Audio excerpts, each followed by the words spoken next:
Bendiciones, amigo que me escucha. Les saluda Andrés Mora Monje, miembro de la Iglesia Bautista Palabra de Vida, ubicada en San Blas de Cartago. El día de hoy tengo el agrado de compartir con ustedes un mensaje del libro del Apocalipsis. El mensaje va a ir en Apocalipsis capítulo 2, versículos del 8 al 11, el mensaje para la iglesia de Esmirna. Pero antes de comenzar, le pido que me acompañen en una oración para que sea el Espíritu Santo el que dirija esta enseñanza. Padre Celestial, rogamos por la intervención de tu Santo Espíritu para que esta enseñanza, Señor, mueva el cielo, Señor, y traiga recursos del paraíso, Señor, para aprender de lo que tú nos quieras enseñar, Señor. Y también rogamos por las personas que escuchan, Padre, para que tu Santo Espíritu abra sus entendimientos y sus corazones para comprender el mensaje de tu palabra. En el nombre de Jesús, amén. Amigos, si usted tiene una Biblia, le invito a que me acompañe a Apocalipsis capítulo 2, versículo 8 hasta el 11. Leo para ustedes. Escribe al ángel de la iglesia en Esmirna, el primero y el último, el que estuvo muerto y vivió, dice estas cosas. Yo conozco tu tribulación y tu pobreza, aunque eres rico, y la blasfemia de los que dicen ser judíos y no lo son, más bien son sinagoga de Satanás. No tengas ningún temor de las cosas que has de padecer. He aquí, el diablo va a echar a alguno de vosotros en la cárcel para que seáis probados y tendréis tribulación por 10 días. Sé fiel hasta la muerte y yo te daré la corona de la vida. El que tiene oídos oiga lo que el Espíritu dice a las iglesias. El que venza jamás recibirá daño de la muerte segunda. El libro de Apocalipsis fue escrito por el apóstol Juan ya en los postreros días de su vida. Ya cuando Juan está exiliado en la iglesia de Patmos, él recibe la revelación de parte de Jesucristo y del Espíritu Santo para escribir este libro. En enseñanzas anteriores ustedes pueden buscarla por este mismo sistema de YouTube y van a encontrar la enseñanza del capítulo 1 de Apocalipsis, donde vamos a ver la imagen de Cristo en el cielo. ¿Qué era lo importante de esto? Bueno, lo importante era que Juan nos decía a la iglesia de ese tiempo y nos dice ahora a nosotros que Cristo está en el cielo, Cristo sigue siendo hombre y Cristo es Dios, 100% Dios, 100% hombre. Y después de eso viene un mensaje para 7 iglesias del Apocalipsis. Tal vez usted dirá, a mí, ¿para qué me sirve saber qué le mandaban a decir a la iglesia de Éfeso, de Esmirna, de Pérgamo, de Tiatira, que eran iglesias que estaban ubicadas en Asia? Bueno, pues tiene 4 puntos importantes por qué estudiar los mensajes a las iglesias. Número 1, nos van a dar un panorama histórico del tiempo de la iglesia. El mensaje para las iglesias, aparte de ser un mensaje para cada iglesia local de aquel entonces, también nos refleja un panorama histórico, donde Éfeso representa la primera iglesia, la iglesia primitiva, Esmirna representa otra sección de las iglesias, y así vamos a ir viendo poco a poco cada mensaje de la iglesia representa un periodo de tiempo histórico. Por segundo importante, vamos a ver promesas que Dios le dio a estas iglesias y promesas que pueden ser para usted y para mí en estos momentos. Vamos a analizar 7 métodos de ataques satánicos. Cada iglesia tuvo un ataque satánico y lo podemos ver. Y por último, nos va a dar esperanza del pronto regreso de Jesucristo. ¿Por qué nos da esperanza del pronto regreso? Bueno, Cristo en los evangelios habló acerca de 7 metáforas de la iglesia. Estas 7 metáforas representan analógicamente las 7 iglesias del Apocalipsis. Cristo demostró por medio de estas 7 metáforas todo el tiempo de la iglesia, y ahora Juan lo amplió un poquito más por medio del mensaje de las 7 iglesias. Al estudiar y ver que se ha cumplido todo lo de las 7 iglesias, nos damos cuenta que solo faltan 2 cosas para cumplir para la iglesia: el arrebato y el juicio final. Por lo tanto, sabemos que Cristo está pronto en venir y podemos llenarnos de gozo y de esperanza sabiendo que Cristo viene pronto. Entrando al mensaje de la iglesia de Esmirna, puedo decirles que Esmirna es la moderna ciudad de Izmir, es el lugar de nacimiento de Homero y posiblemente era la ciudad más hermosa de todo Asia en aquel entonces. Tenía una calle de oro que iba desde las orillas del mar Egeo, pasaba por toda la ciudad y llegaba hasta el monte Pagos. En el trayecto iban a pasar por templos increíbles dedicados a dioses paganos como la diosa Cibeles, Apolo, Afrodita, Esculapio y Zeus.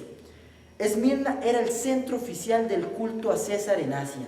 Era un lugar sumamente lleno de ídolos y templos paganos, pero aquí una iglesia creció y la iglesia cumplía y tenía sus frutos dentro de Esmirna. Sin embargo, vamos a ir comprendiendo cosas de esta iglesia de Esmirna. El nombre Esmirna alude a la mirra y significa machacado. Recuerda esto, el proceso de trituración que se le hace a la mirra para liberar la fragancia. ¿Por qué? ¿Qué simboliza este nombre? ¿Por qué este nombre de Esmirna? Porque esto nos va a simbolizar la persecución que sufrieron los cristianos de aquel entonces a mano de los emperadores romanos. Comenzando por Nerón y llegando hasta Domiciano, organizaron persecuciones con todo el poder gubernamental. Recuerden que en aquel entonces Roma era un imperio que dominaba el mundo. Los romanos decidieron atacar la iglesia. El emperador dijo: usen todos para perseguir a la iglesia, que no haya nombre de Cristo. Y esto es lo que la iglesia de Esmirna nos recuerda: machacado, perseguido, triturado. Policarpo fue uno de los pastores de esta iglesia. Él fue martirizado en el año 155 después de Cristo. Usted puede aprender más de Policarpo. Él fue discípulo de Juan, el apóstol de Jesucristo. Él aprendió directamente de Juan. ¿Qué periodo representa la iglesia de Esmirna? Bueno, son los siglos 2 y 3 del año 100 al año 316 después de Cristo, que es cuando se dan estas persecuciones que el imperio romano perseguía a la iglesia de Cristo. Vamos a adentrarnos a los versículos del 8 al 11 de Apocalipsis y vamos a ir desglosándolos versículo por versículo para ver qué más quiere Jesucristo enseñarnos por medio de este mensaje. Nos dice el 8: escribe al ángel de la iglesia en Esmirna, el primero y el último, el que estuvo muerto y vivió, dice estas cosas. Si usted quiere, puede leer los mensajes a las 7 iglesias y va a notar varias particularidades. La primera es que Cristo se presenta distinto a cada iglesia. Cristo se presenta de una forma distinta para cada iglesia. ¿Por qué se debe esto? Bueno, porque Cristo sabe la necesidad que tiene cada iglesia y Cristo les va a dar lo que necesitan. ¿Cómo se le presenta a esta iglesia que está siendo perseguida por el imperio? Imagínense lo que es ser perseguido por todo el poder mundial. Usted siente que va a morir, que esto ya no funciona, que ya esto se va a acabar. Bueno, Cristo les dice: estuve muerto, pero vivo. Ahora vivo. Entonces eso era un mensaje de esperanza directo para la iglesia de Esmirna. En el versículo 9 vamos a ver el elogio que se le hace a esta iglesia. Todas las iglesias también tienen un elogio y usted puede también compararlo con los demás mensajes que puede ver por esta misma plataforma de cada iglesia de Apocalipsis. Usted puede ver los elogios. Versículo 9 nos dice: yo conozco tu tribulación y tu pobreza, aunque eres rico, y la blasfemia de los que dicen ser judíos y no lo son, más bien son sinagoga de Satanás. Nos dice que conoce tus obras y tu tribulación y tu pobreza. Aquí Jesús les dice, aunque eres rico, porque como les mencioné más antes, ellos vivían en una de las ciudades más hermosas de Asia, donde las calles eran de oro. Entonces imagínense la riqueza económica, monetaria que había en ese lugar. Pero Cristo les dice, conozco tus obras y tu tribulación. ¿Qué importancia tiene este elogio para nosotros? Bueno, piénselo así: Cristo conoce sus obras y Cristo conoce su tribulación. No hay nada que se le escape a Jesucristo. Jesucristo sabe qué está sucediendo con su vida, por qué están pasando estas cosas, y Él tiene cuidado y control de su vida. Así como tuvo cuidado y control de la iglesia de Esmirna, así tiene cuidado y control de su vida. Hablando acerca de la blasfemia de los que dicen ser judíos, que nos menciona aquí en el versículo 9, se nos dice que había un grupo dentro de esta iglesia que fomentaba la iglesia la idea de una sucesión apostólica, y querían crear una jerarquía de líderes donde estaba el líder supremo, después otros líderes y todo el resto de la iglesia. Querían hacer una jerarquía de iglesia y comenzaron a meter esta doctrina a nombre de Nicolás. Nicolás había sido un diácono de la iglesia de Jerusalén. Incluso hay un comentario de Victorino de Pelatio del siglo II que nos dice que los nicolaitas eran hombres falsos y turbadores, que ministrando bajo el nombre de Nicolás, crearon para ellos una energía diciendo que las viandas ofrecidas a los ídolos podían ser exorcizadas y luego comidas, y que cualquiera que cometiera fornicación después de 8 días ya recibía la paz. ¿Qué eran estas herejías? Era: hagamos lo que sea con la carne, volvámonos locos, y de todos modos nosotros somos los líderes de la iglesia, porque los demás tienen que hacernos caso. Esto es totalmente antibíblico. En la iglesia no hay nadie que sea jerarquía, porque la cabeza de la iglesia es Jesucristo. Si en su iglesia le enseñan que alguien es jerarquía, que alguien es cabeza, preocúpese, Jesucristo es la cabeza. Es cierto que Él nombró pastores para dirigir el rebaño, para cuidar el rebaño como un pastor cuida las ovejas, pero no nombró cabeza, porque la cabeza es Jesucristo. Versículo 10. No tengas ningún temor de las cosas que has de padecer. He aquí, el diablo va a echar a algunos de vosotros en la cárcel para que seáis probados, y tendréis tribulación por 10 días. Sé fiel hasta la muerte, y yo te daré la corona de la vida. No temas de nada de lo que vas a padecer. Es una promesa que les está haciendo esta iglesia y es un consuelo. Cristo mismo te está diciendo, no temas, no temas, no temas de lo que vas a padecer. Así como a Josué se le dijo, esfuérzate y sé valiente, así a esta iglesia se le decía, no temas. Y aquí hay algo muy importante que podemos ver. La tribulación para la iglesia es por 10 días, o sea, es un corto periodo y es para prueba, para ser probados, dice, algunos de vosotros en la cárcel para que seáis probados. En cambio, la tribulación para la gente que no es iglesia va a ser al final del tiempo de la iglesia 7 años de tribulación, no son 10 días. La tribulación para la iglesia es para prueba y es por un corto periodo de tiempo. Cristo siempre va a tener cuidado de nosotros. Otro detalle que es de admirar de la iglesia de Esmirna, que es que junto a la iglesia de Filadelfia, son las únicas que no reciben ni queja, ni corrección, ni amenaza. O sea, eran iglesias que no tenían un problema grande para que Jesucristo les diera la queja.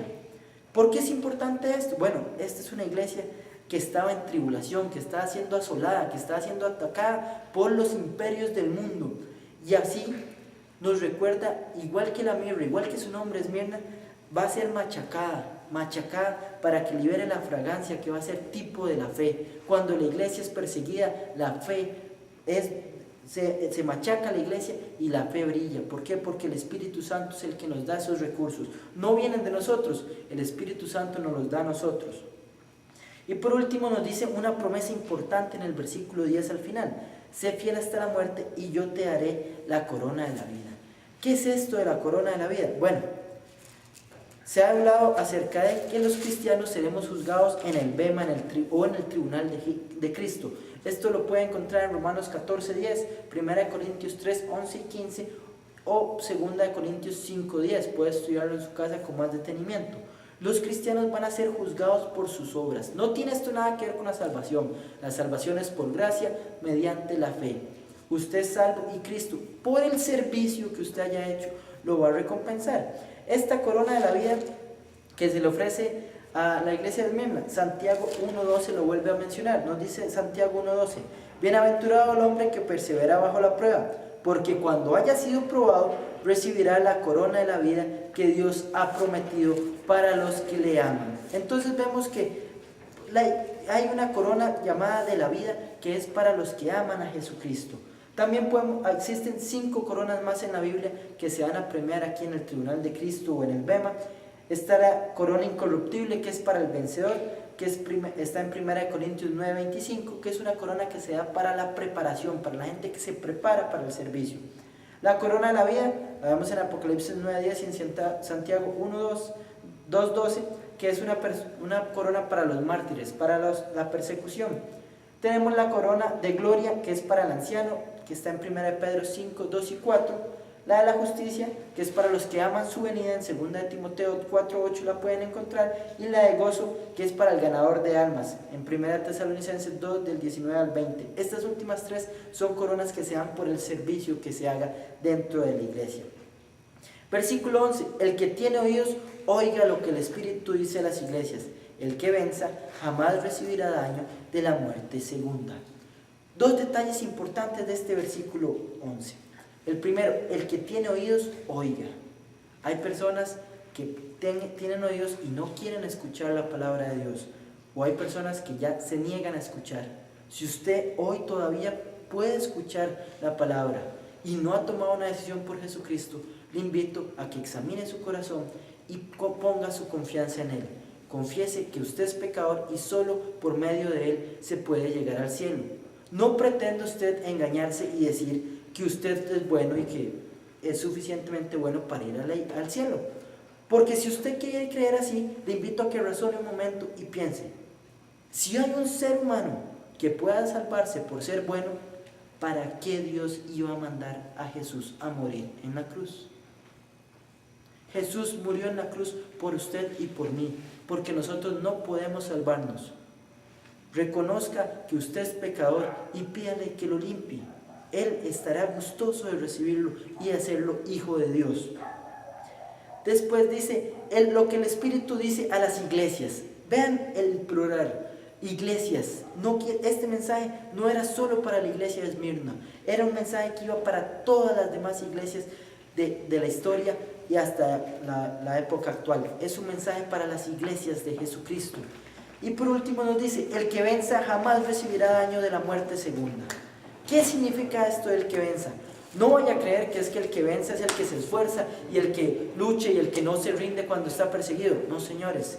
El que venza no tiene nada que ver con lo que usted haga. Usted no puede vencer porque Satanás lo va a ganar. Usted ya pecó desde que nació y ha pecado muchísimas veces. Usted y yo pecamos y seguiremos pecando. No podemos solucionarlo ni podemos llegar al cielo así. Pero 1 Juan 5:4, Juan ya había escrito quién era el que vencía y nos dice, porque todo lo que ha nacido de Dios vence al mundo.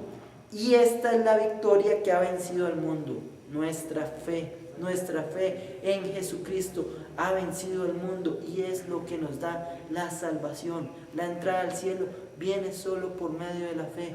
No se engañen, no crea que usted es suficientemente bueno para ir al cielo.